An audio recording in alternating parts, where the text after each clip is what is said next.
Oh, good morning. Uh, my laptop might die, so I have to plug it in while I'm presenting. But thank you for being here. It might be okay. Is everyone ready for Christmas? Raise your hand if you're ready. Raise your hand if you're like still warming it. No, let's see. Put your hand like this if you're ready. Put your hand like this if you're medium. Okay. Very good. Very good. Oh,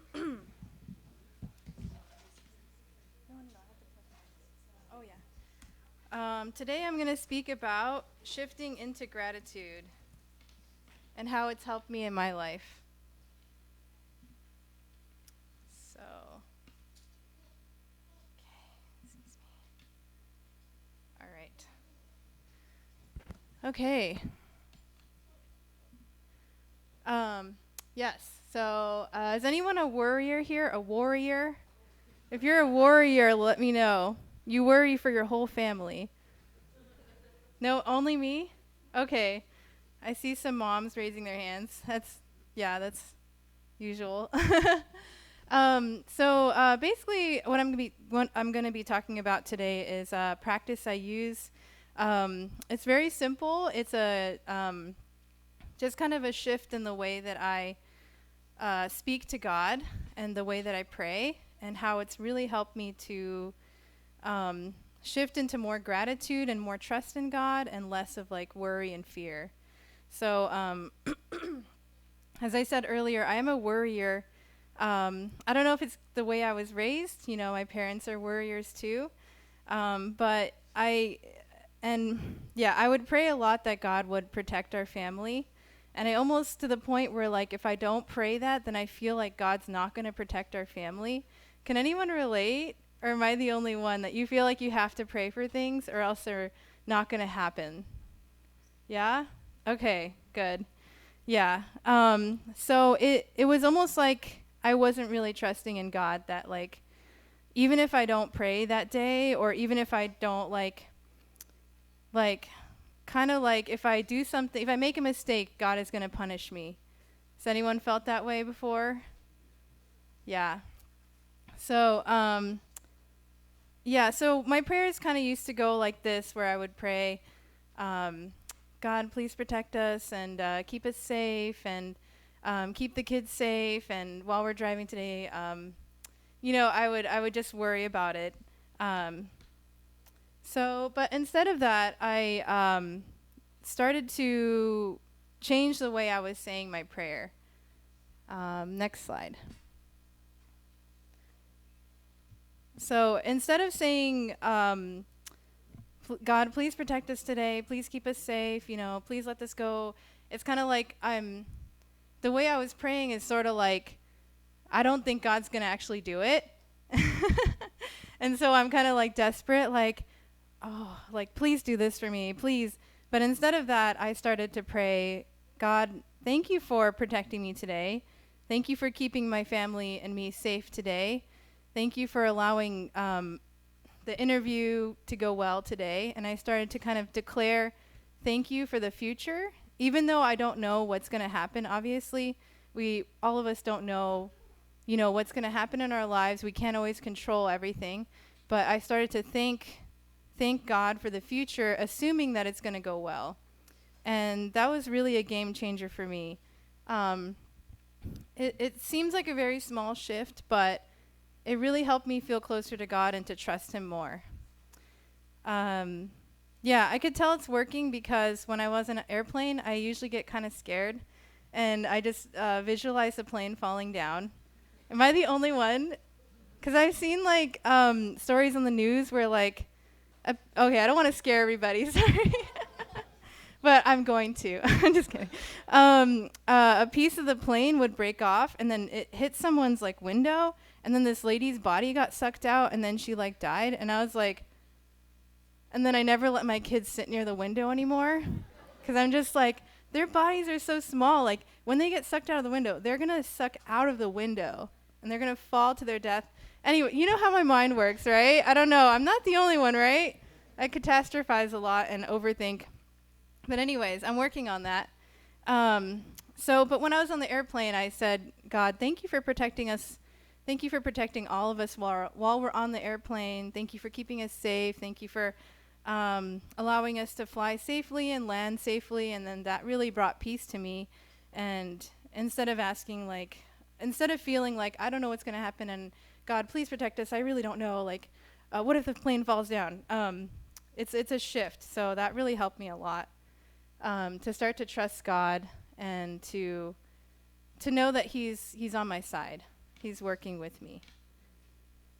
Does anyone remember my sermon before where we journaled and we wrote a letter to, we wrote our feelings and then God responded to us? Does anyone remember? Okay, awesome. So I still do that in my little cell phone, in my notepad. If I'm really struggling with something, I will talk to God about it, but I find that when I do that in prayer, I just get in my head a lot. Like if I'm starting to pray out loud, I think all of us sort of have patterns of praying. Like we'll kind of be like, thank you, God, for this day, and thank you for, and I think I get a little stuck in that. So I feel that writing really helps. But anyways, next slide, please. I was talking to God last night about declaring gratitude and what he thinks. And this is what he said. Do you think declaring gratitude is a good thing to do? Oh, yes, very. Sorry. I know I'm not God, but I think all of us have God inside of us. Do you agree? Yes. And if you listen deep inside into your conscience or the God within you, then you will either hear an answer or maybe you'll get it in writing. For me, it's through writing. So my inner God said, oh, yes, very. It shows you trust me and my plans for you. It shows you know I am a good God. It is easier for me to work with you when I know that you trust me and are not doubting the goodness I am blessing you with every day. I feel happy when you invite me into your daily life. I feel less lonely, and you feel less lonely too. Yes, declare away. I love the confidence and faith you have in me. Yeah. Woo. Get a little, yeah. I love what God says to me. It's awesome.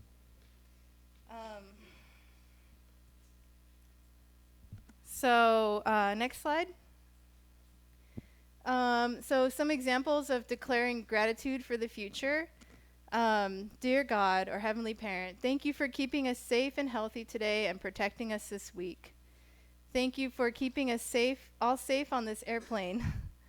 Thank you for protecting us as we drive. Thank you for allowing my event to run smoothly. Thank you for all the blessings you give us every day. Thank you for helping me have a productive study time. So these are just examples. Next slide. So next time you feel anxious about anything, instead of worrying about it so much, try thanking God for the outcome that you want. So whatever you would like the outcome to be, then try thanking God about it, even though it hasn't happened yet. Because you're kind of declaring to God that you trust him, that you know that he's going to help make this happen for you. So instead of saying, God, please help me do well on this test at school, please, say, God, thank you for helping me to do well on the test today. Remember, this is before you even take the test. So you're cramming at night and you're worrying about whether you're going to pass the test or not. But I feel like when we go into tests with confidence and relaxation, that's when we do well, right? Versus being worried about if it's going to go well or not. So, yeah. God, thank you for helping me do well on the test today and for giving me a smart mind to answer these questions effectively and efficiently. So it kind of puts trust back in God, but also trust in yourself that you got whatever you're dealing with. So what does each approach communicate about us? Next slide. So with the first approach, God, please help me. This event go well, please, with the test. Help me, A+. This approach is fine, and I've done it many times. There's nothing wrong with it. But it may communicate that you don't trust God is already working with you. So God is already working through you to do well on that test and helping to make it happen. It may communicate that you are alone and need his help, that you don't actually believe he's going to help, and that's why you have to ask so desperately. Versus, and you may not think that he already has your back. This is not true for everyone. Everyone has a different way of praying, and some ways of prayer work better for others. But it's kind of a desperation but not trust approach. And then the second approach of, God, thank you for helping my event flow very smoothly today and for putting me and others at ease so that all goes well and everyone enjoys it. Declaring gratitude into the future shows God that you trust that he is already working to make your event go smoothly. You show gratefulness for how Heavenly Parent is already helping you. And this both acknowledges God's good work as well as invites him into the picture as someone who is already working with you. So a very simple change or shift in the words that how we approach God and how we approach him with the things that are on our heart and the things that we are trying to strive for. So we're going to try this out. We do have pen and paper.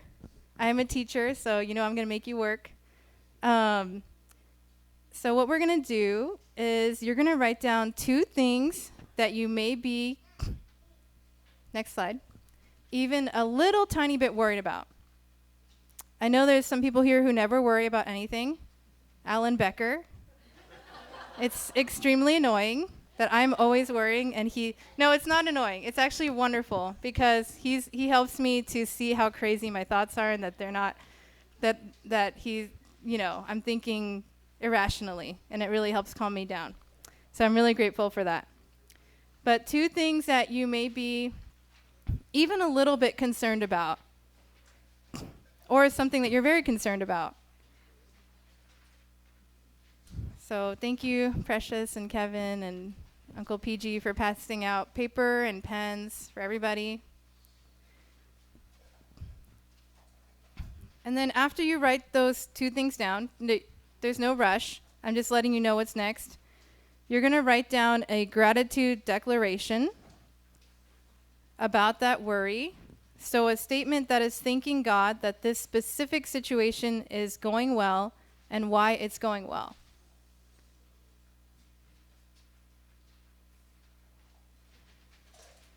So an example is you're really worried about your upcoming interview because you really want this job, and you really need the money for your family, right?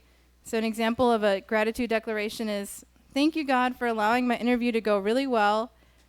Thank you for allowing me to speak with confidence so that the employer feels good about me. That's an example.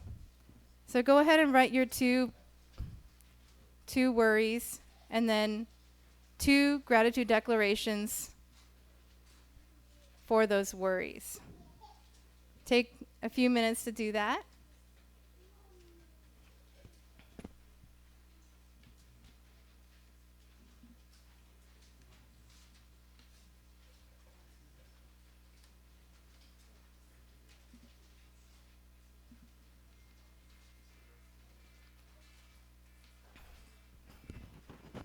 Hey, Nathan, could you find some relaxing music?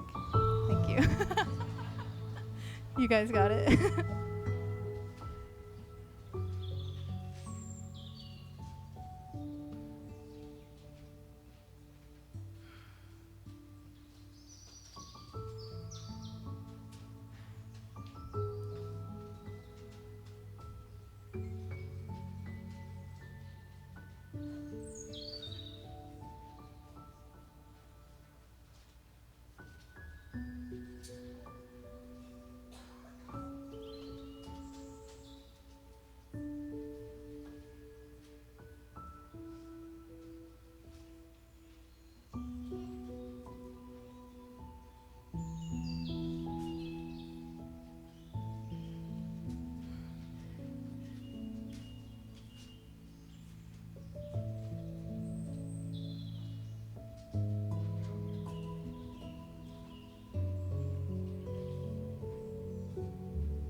Raise your hand if you need one more minute to finish up.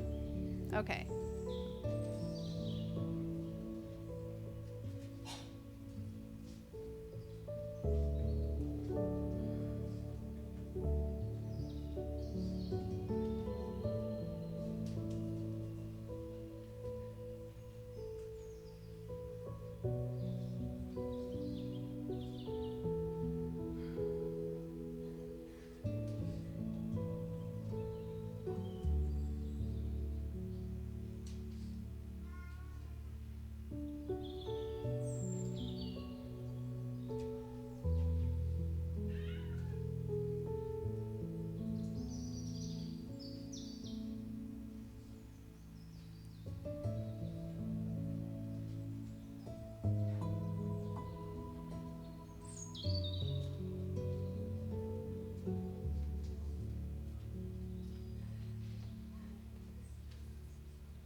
All right. So go ahead and turn to the person next to you, or you can do a small group around you.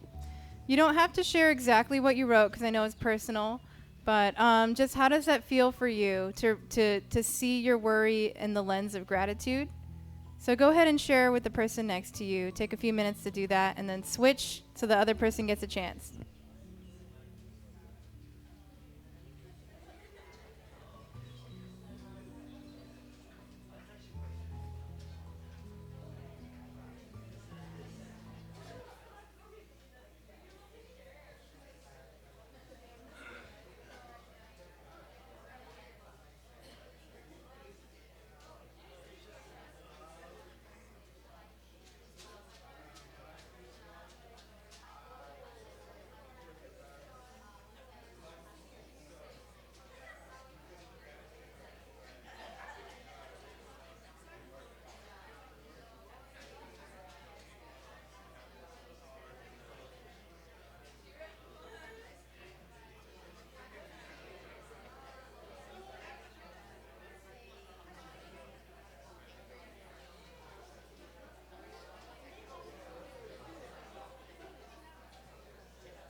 All right, just one more minute to share.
All right, thank you. I really wish I could hear what everyone shared about. Um, I just realized that doing this gratitude declaration is kind of like a verbal vision board. Has anyone heard of vision boards? Where you write down, you take. I like to do it every year. I didn't do it this past year, but when you're declaring what you're grateful for in the future that hasn't happened yet, it's like a verbal vision board. So you're projecting something you want to happen into your mind, and you're letting God know too. So since it's almost Christmas, I need to read a quote from the Bible. Not just because of that. The Bible's great. Galatians 6:7-9, a man reaps what he sows. Whoever sows to please their flesh, from the flesh will reap destruction. Whoever sows to please the Spirit, from the Spirit will reap eternal life. Let us not become weary in doing good, for at the proper time we will reap a harvest if we do not give up. So declaring gratitude is a way of sowing for the future and sowing what you want into the future. So the next thing I'm going to talk about is how do we not just shift our prayers and the way we talk to God, but how do we shift our core beliefs about ourselves? Because these are core beliefs. You can go to the next slide. These are core beliefs that determine how we see the world. For example, my daughter, is she here? No, okay. As you might know, my daughter doesn't talk to people much. She kind of runs away. She's very, it's not that she doesn't like people or she hates people or something. It's just that she's extremely shy. She has almost like a social paralysis when it comes to talking to people. And my husband had the same thing. When he was growing up, he didn't talk to anyone except his family until middle school. You couldn't believe that now. When you see him, he's such a bubbly, warm person. But he also, it's called selective mutism, if you want to put a label on it. I had a few friends growing up who did that too. They would whisper in my ear instead of talking. Anyways, the point I'm trying to say is a person with selective mutism, it's not that it's not what other people are doing to them. It's the beliefs they have about themselves. So it's a belief that everybody doesn't like me, or people are going to make fun of me, or I'm embarrassing. You know, it's these beliefs that hold them back from talking to people, right? It's not that we're telling that person, like, hopefully a parent wouldn't say to their child, you're shy and you don't talk to people and I'm embarrassed. I mean, some parents do that, which is not good, but it's about our inner dialogue and our inner thoughts that determine how we see the world and how we see people around us. So how do we shift those inner thoughts, especially if they're not helping us and they're not helpful? So a lot of times we think we know what we believe about ourselves. So I think that I'm an extrovert and I don't have any social anxiety. That's what I thought I believed. And then I started listening to something called guided affirmations. Has anyone heard of those? You are worthy. You are amazing. That kind of thing. I found one on YouTube and I realized that I don't believe I'm worthy of love sometimes. Can anyone agree? Like if I make a mistake and this kind of thing is very subconscious. We don't actually know until we hear the guided affirmation saying it, and then we realize, oh, actually, yeah, I don't believe I'm worthy of love when I make a mistake. So yeah, I started listening to it recently, and then I started to shift how I saw myself, and that in turn shifted how I saw other people around me. So I taught a cooking class about 2 days ago, Kiki's Delivery Cooking Class at Yokosa Center. And I was, after doing this affirmation, I was feeling myself not feeling nervous and not feeling like people are judging me, not feeling like people, like sometimes when I interact with people, I'm already thinking like, oh, maybe they think I'm weird, or they're judging me, or they're not getting enough out of this cooking class and it's not going well. I wasn't doing that because those kinds of thoughts actually are not from the people. Do you guys get what I'm saying? So the cooking class people, maybe they look at me and I think they're making a judgment, but actually it's not them at all. It's my own inner dialogue. So it's our own, what we believe about ourselves, right? And then we see people around us, we think, oh, they're judging me. Oh, they think I'm strange, or I'm wearing the weird clothes or something, but it's actually our own inner dialogue. So how do we shift that inner dialogue so that when we see other people and interact with other people, we have less anxiety, we have more confidence?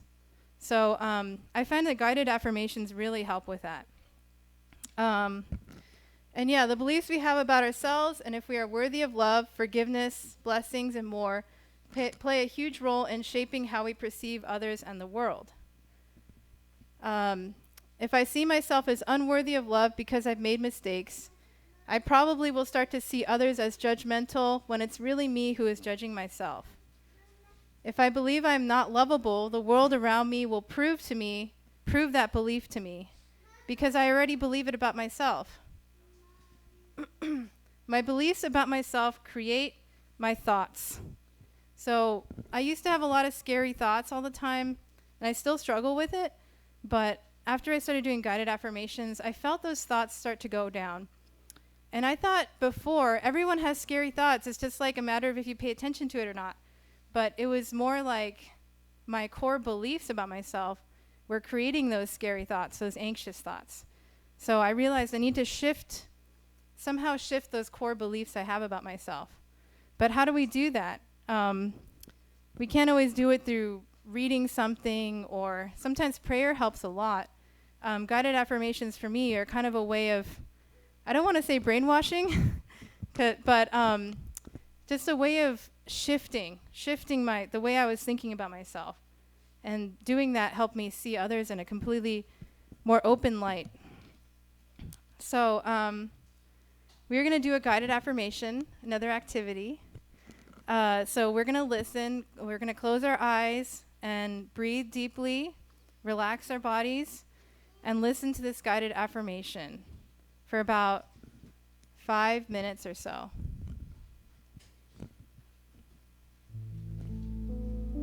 There is magic in this morning mantra.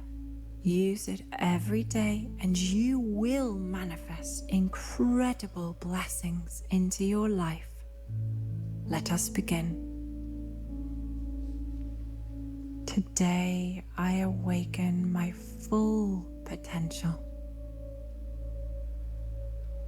Today I awaken my full potential.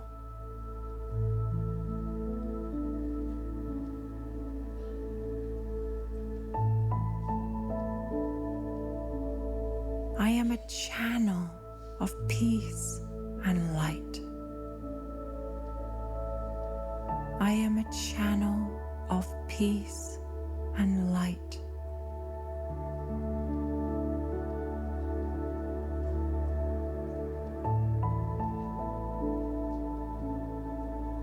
My heart is open and full of love. My heart is open and full of love.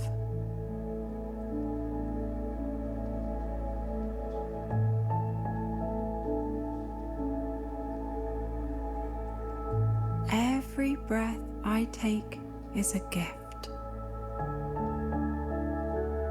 Every breath I take is a gift.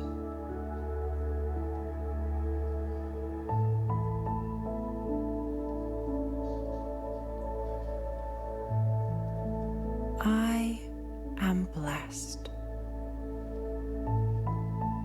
I am blessed.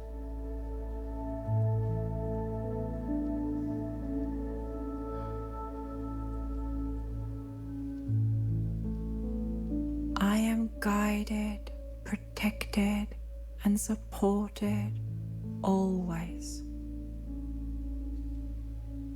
I am guided, protected, and supported always.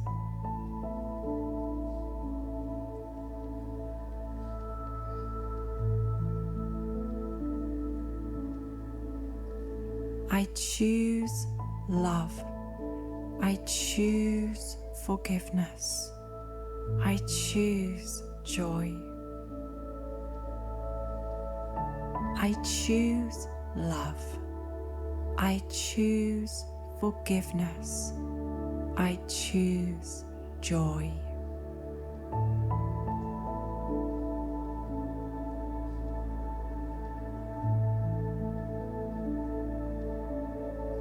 I love life, and life loves me. I love life, and life loves me.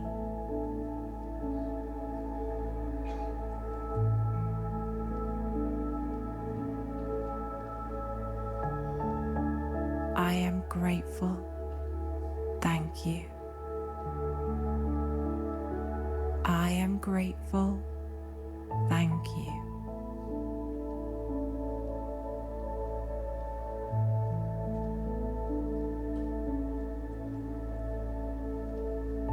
Today I awaken my full potential.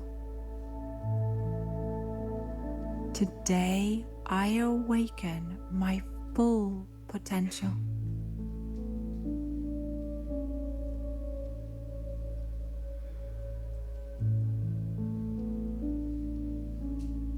I am a channel of peace and light.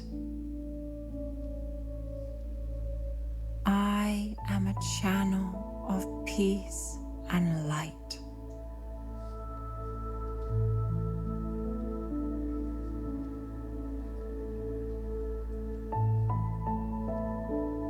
My heart is open and full of love.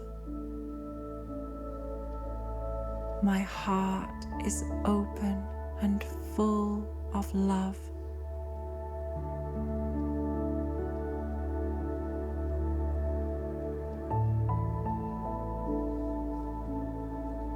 Every breath I take is a gift. Every breath I take is a gift. All right. How was that? It's good. Let's take a minute to share with the person in our group or person next to us about how that felt for you. So take a few minutes to do that right now.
All right. Thank you, everybody. I hope you had a good sharing. I'm tempted to ask people if they want to share in front here, but at the same time, maybe it's very personal. I'm staring at Uncle Bob. Just kidding. But anyways, thank you so much, and I hope this helped you a little bit in some way, learning how to bring gratitude into your life and shift your thinking. Thank you, everybody, and hope you have a happy holidays this season. And yeah, God bless you. Thank you.